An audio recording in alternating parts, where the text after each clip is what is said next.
Good afternoon, everyone. My name is Yusuf Mahmood, and I'm a master's student and junior electrical engineer. Today, I'll be presenting my analysis on how Lockheed Martin can improve its cybersecurity. Consider one of the most forefront defense companies in the world, responsible for sensitive military technology. Falling prey to a cybersecurity breach would not be a question of stolen data alone, but it might affect national security on a large scale. That makes the operation of Lockheed Martin fundamentally critical and in need of advanced cybersecurity measures. Even though the company today has a sound security framework, there are a number of vulnerabilities that are left behind to be exploited by sophisticated foes. This includes data breaches, operational disruption, reputational harm, and emerging threats. These vulnerabilities have the potential to compromise not only national security, but also provide adversaries with critical insights which could cripple mission-critical systems, delay projects, and impair national defense capabilities. A successful breach would also erode trust in Lockheed Martin as being a secure and reliable defense contractor, and that's something that the company does not want. It could result in the loss of future contracts. So to mitigate these risks, a more robust and proactive strategies are required.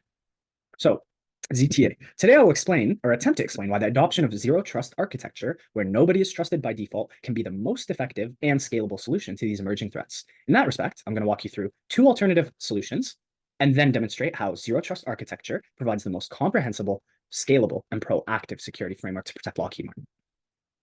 So, let's start with an alternative option first, being enhanced endpoint security with AI. The solution seeks to secure every single device in the network through AI-driven detection systems. It identifies unusual behavior and acts on these potential threats in real time. So it deploys machine learning and threat detection, and that's how it has such a high level of accuracy. This reduces the amount of manual intervention that actual human needs to do. So the advantage of this strategy is how effective it is at detection and response, because over time, it can start to adapt to new attack patterns and furthermore minimize the need for human interaction. So it's also very scalable. It will adapt to new cyber threats as they emerge, which is very suitable for Lockheed Martin.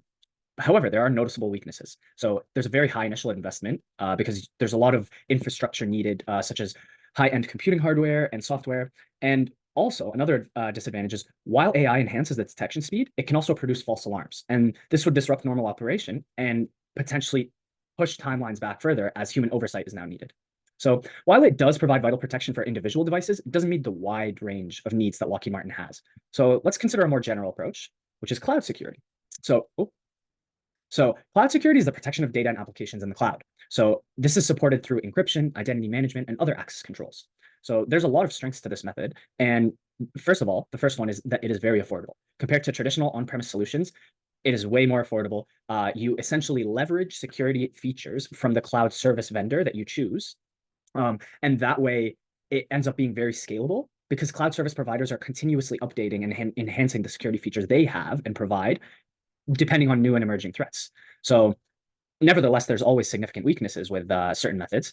So the first one for cloud security would be the reduced control. So control is very important for Lockheed Martin as a lot of the data is very critical and very sensitive and classified. So when you do cloud security, you are in use of a third-party cloud vendor. And this is a major drawback as it reduces the direct control that Lockheed Martin has over this highly sensitive data, but also it doesn't really align with Lockheed Martin's vision.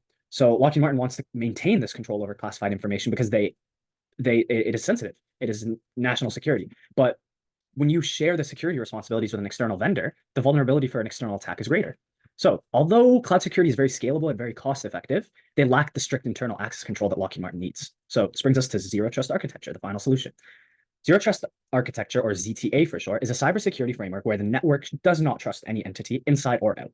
So every single user and device, as well as every connection made, is needed to continuously validate their identity. So this is going to significantly minimize the risk of unauthorized access.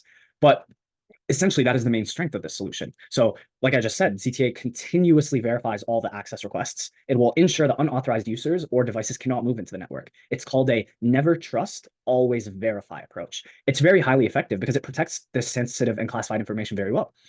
It's also very scalable and flexible because it's built on a modular basis. You can implement it piece by piece per area needed at Lockheed Martin. So obviously, like any other plan, there's obviously drawbacks. So what is the drawback for ZTA? ZTA has a very, very high initial cost and resource limit. And this is because of its implementation. You need to invest upfront in new systems, new tools, and training.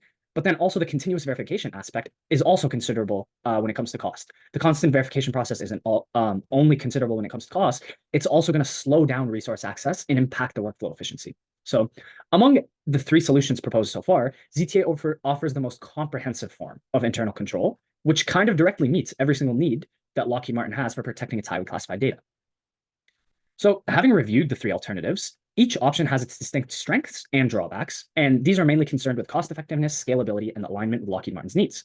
So AI-powered endpoint security operates very effectively with real-time detection and response, but it lacks that granular access control that Lockheed Martin needs. It also requires very expensive infrastructure. Cloud security, on the other hand, is very cost-effective and scalable, but it offers very limited control over this sensitive data due to third-party involvement, and that is what we do not want at Lockheed Martin. So Zero Trust architecture, it stands out because it's the most comprehensive solution. This continuous verification and rigid access control across the network provides the protection that Lockheed Martin needs. While it does involve a higher initial cost and more resources than the other options, the modular design can help with that as it can be implemented in phases, first with the high-risk areas, then medium, then low. This makes it very scalable and adaptable to evolving threats.